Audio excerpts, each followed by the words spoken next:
Hey guys, John Adler. Let's talk speed cutting chain. Had some questions on, some ideas on modifying the basic saw chain to get that little extra out of it. And here's the way I'd like to approach it.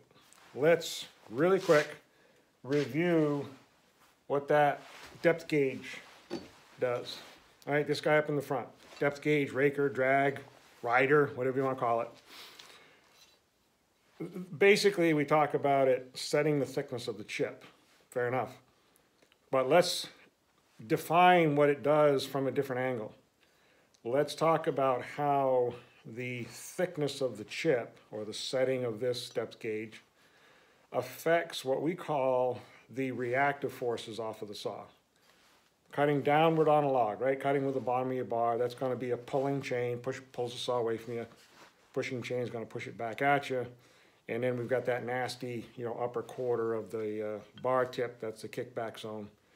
So those reactive forces are affected a lot as far as how strong those forces are by how thick of a chip each tooth is trying to cut.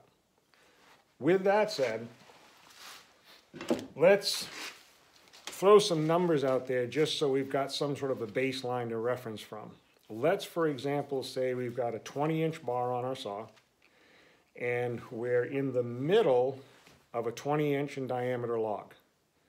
Full bar, making contact, all of those teeth, right, as it's traveling along, and I know they porpoise along, but you get the idea. We're in that point in the log where we're asking the engine from the saw to maximize that horsepower, but we got to keep that RPM up into that 10,000-ish RPM, right into that power curve. So the thickness of each chip being made by each one of those teeth affects how much power it's going to take from that engine. If the chips are too thick, it draws too much power, the RPMs drop, and we find ourselves lifting it up a little bit. If their chips are really thin, we can start leaning on the saw, trying to force it into the wood because we're trying to get it to cut even faster. Let's throw a number at this. New saw chain, right? 25 thousandths of an inch. Most chains, I know Oregon chain, they got a little 25 stamped right there. That's what it's telling us right out of the box, 25 thousandths. And most of us who work for a living in the woods with saws, we know that that's not thick enough. That's just where the factory sets it. It's kind of a rock and a hard place between a chain that can cut some, but the lawyers don't want the chain to be cutting too aggressive, somebody gets hurt with it. We file them down. So let's say that after we've set the chain to where we like to have it running, let's say the reactive pull of that saw when it's in the middle of that log, if say you could put like a fish scale on your handlebar, right, just to hold that saw back. Let's say that's generating 10 pounds of pull. Okay, so there's a number. We got 10 pounds. 10 pounds of pull there. Let's start modifying the chain. If at that, let's change this now. We're going to file that off a little bit, right? We take that down just a tad. So we're going into a 30 thousandths number. That's where we like it. But let's say we change now the cutter tooth itself from a round file to a square filed cutting edge. One of the cutting increases that you're going to see with a square ground chain is you actually take your top plate going from 25 to 30 degrees. That's your factory setting. You got the witness mark there on the bottom. That's, you keep the cutting edge there. But on a square file chain, that side plate is actually, if I can kind of illustrate by making a dotted line, thinking about looking underneath your top plate, the side cutting edge on a square file chain, you drop that back to 45 degrees. So you're taking a cutting edge that with a round file is 25 to 30 degree attack angle on the fiber to a 45 degree. So that's simply going to be sharper. It's going to cut that wood more easily. Same thing with your top plate. Instead of having that rounded effect from your round file, you flatten it out, chisel bit file. This is going to be sharper. With those two cutting edges, cutting the chip with a little less effort, let's say we could add 2 more thousandths to the chip thickness, but we don't change the 10 pounds of pull being generated by those teeth cutting that chip. I'm hoping you're staying with me now, right? Because this is where we're going to go. We got 2 more modifications we can do with this. So now we're at 32 thousandths instead of 30. The other thing that has been done, I picked up on this idea, is grinding the back of the top plates off. So on my other model I have, basically showing you the idea is to file that back end off. Now think about it, that part of the tooth is never really used, right? We never file back beyond that witness mark. I mean, if you do, you're really milking every bit of life out of the tooth. You know, typically you get about to that witness mark and your chain is shot. So this here, by taking that out, we're going to do 2 things.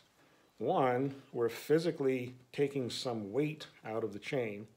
It's minuscule, but it's something. Take that metal out of there. But more importantly, it's opening up the channel for the chip to slide out from under the tooth. That's where that chip goes. Contrary to popular belief, this is not a gullet. Okay, that gullet word comes from crosscut saws. Crosscut saws have true gullets. The real gullet to saw chain is the gap between the teeth. That's the void, right? That's the cavity, if you will, or gullet, where your chips collect. Yes, some end up in here, but that's not its job. It just happens to look round because of a round file. And if you look at the gullet on a crosscut saw, it's round, and thus that's where the name kind of got stuck to it. Taking that heel off, the chip is going to get out of there a little more easily. When that tooth porpoises back, right? Remember that hooks the point, tips back a little bit. If we don't take that off, that little trap door gets closed a little bit. Grind it off, let that chip get out of there. With that little modification, let's add, say, I'm going to give that a 1. I'm going to add 1 thousandths more to the chip thickness. I don't think it's huge, but again, it's something. So now we're at 33 thousandths, and going back to the reactive force, that 10 pounds of pull hasn't changed. One more change we can do. And this is where I think we're going to get, you know, more bang rather than just the bang for the buck off instead of just the heel. We got to remember the side cutting edge of the tooth. What's it doing? Cutting the fiber off. But remember, it's only that tiny little bit of side plate that's involved in cutting anything. That's your chip thickness. So from, say, from my fingernail down, all of this cutting edge doesn't cut anything. So you take out, now we've square filed the chain now, right? I know I have a round filed model, but you're with me in that we've square filed the tooth, we've cut the back off. Now this bottom, if you take that out by filing with a round file in the direction that you normally sharpen the tooth at, then we leave this whole side cutting edge with a sharp edge. No harm done, but let's think about what that sharp edge is doing.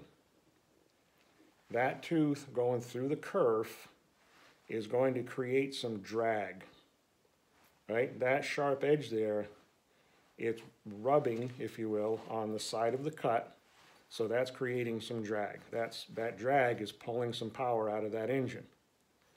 Instead of taking this out, filing from the normal filing angle, right, inside to outside, what I do, take the grinder, I use my round grinder, and I'll grind the side plate so that it's actually beveled. I'll try to show you beveled inward, reducing a lot of drag, because all of those teeth, both sides, all the way through the middle of that log, that side plate is rubbing on that curve. Let's bevel it in just a little bit. So we get rid of that metal, right? Reduce that drag, but don't dull the top of your top plate. That guy's still got to be sharp. That's cutting your wood. But the bottom, say bottom 3/4 of your tooth, that's not doing anything. Let's bevel it in, get rid of that drag. I think we could easily add another 2/1000 of an inch to our chip thickness and not increase that reactive force. Bottom line, we now have 35/1000 chip thickness, right? 25 is new, 30 is okay if you've got round file. Let's add another 5 with a square file and not get out of bounds as far as controlling the saw, making accurate cuts. I always like to remind folks when it comes to running a saw that there's 2 ways we can get hurt with a saw. We can have an injury or we can develop health problems. Injuries have a time stamp, right? I cut myself just after lunch. It was around 1 o'clock. So that's an injury with a time. Health problems. Health problems develop over time. And what we get talking about a lot with saws is back problems and carpal tunnel in the wrist, right? So if we're out of bounds on our chip thickness, we're kind of not really as careful with filing as we should be. We're kind of relying on the horsepower of the engine to get the work done rather than finesse with handling the saw. We can find ourselves what I call white knuckling a saw. So if this reactive force gets out of bounds, we actually find ourselves either holding on the saw tight because it's too aggressive, which again, we're tightening up the grip, or if it's not thick enough, chain isn't sharp, then we're forcing the saw. Same effect on the hand. That's where we're going to start to white knuckle those handlebars because we're trying to force a saw. It's a pretty narrow little window to get into where that saw cuts fast enough.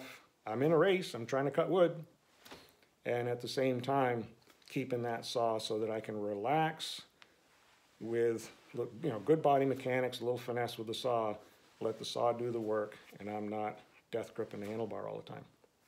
Now, I do want to comment on why I don't think doing the healing is a term I've heard, cutting the heel off on your chain if you're round filing.